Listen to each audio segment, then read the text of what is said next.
Shri Ganesha Sharada Gurubhyo Namaha Ramaya Ramabhadraya Ramachandraya Vedase Raghunathaya Nathaya Sitaya Patage Namaha.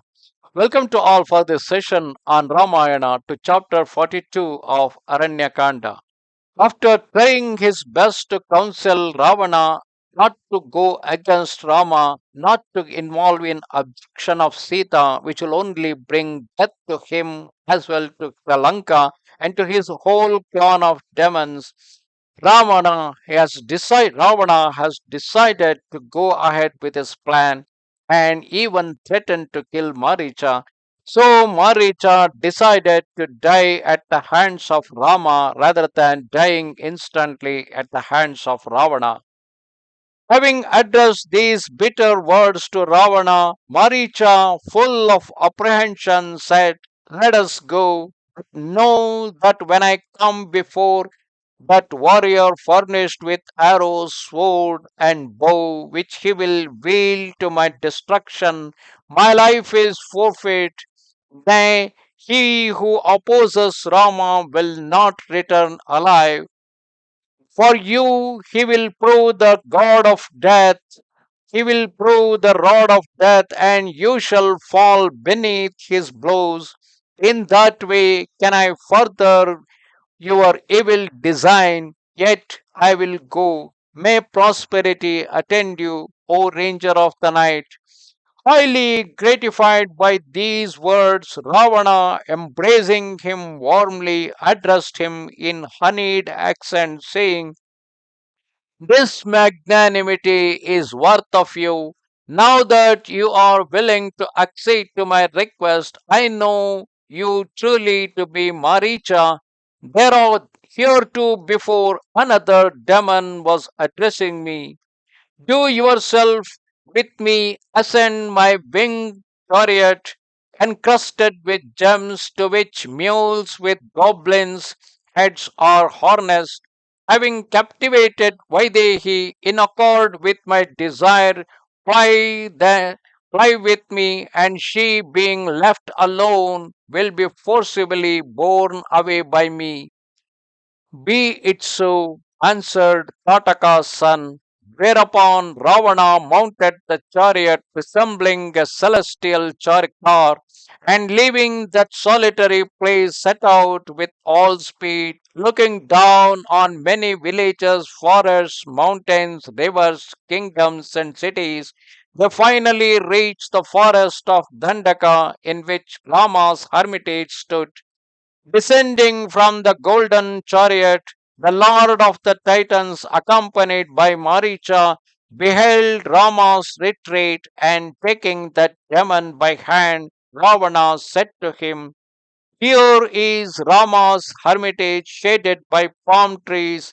Now accomplish the purpose for which we have come here." Hearing Ravana's words, Maricha in an instant transformed himself into a deer and began to pace to and fro before Rama's hermitage, assuming a marvelous form, wonderful to behold. The points of his horns studded with gems, his skin dappled, his mouth like a red lotus, his ears azure tinted, his neck outstretched, his belly of a sapphire hue, his flanks the color of madhuka flower, shining like the filaments of ganja flower, his hoofs like emerald, his legs slender and well proportioned, his haunches gleaming with all the colors of the rainbow. That demon in an instant had become a ravishing gazelle of iridescent hue, studded with every kind of gem of exceeding beauty. The whole forest and Rama's enchanting retreat were filled with the radiance of that form, wonderful to behold, that that had been assumed by the Titan. In order to capture the glances of Vaidehi with his shimmering colors, he strayed here and there in the grass among the flowers.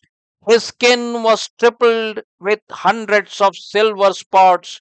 giving him an enchanting appearance as he wandered about, nibbling the green shoots of the trees.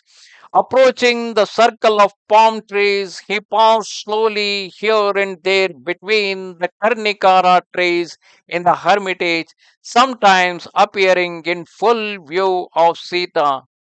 That charming fawn of many colors strayed here and there in the vicinity of Rama's ashrama, coming and going at will, sometimes disappearing into the distance, then drawing near again, gambling playfully, thereafter crouching on the earth or following a herd of deer. Then again it would appear at their head, and at every means this titan in the form of a gazelle, describing a thousand frolicsome circles, sought to attract the attention of Sita. The other fawns approaching snuffed its scent and then scattered in all directions.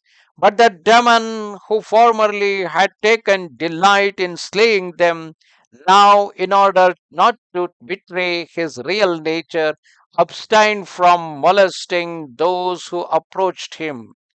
Meantime, Vaidehi of brilliant glances was engaged in gathering flowers, diverting herself in the midst of the Karnikara, Ashoka, and Kuta trees that she loved so well.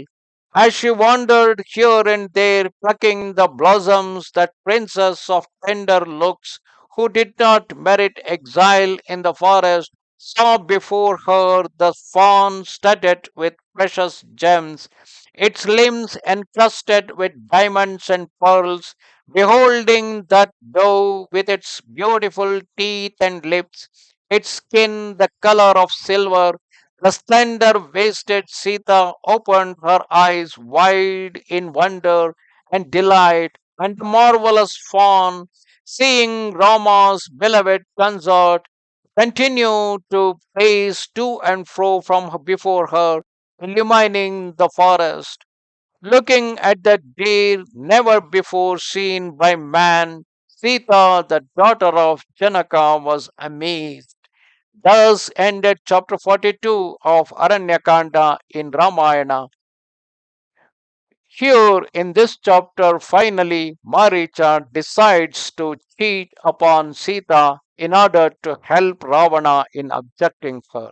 Namaste Sharada Devi, Kashmira Puravasini, Swamaham Prarthaye Nityam, Vidya Danancha Dehime. Goodbye.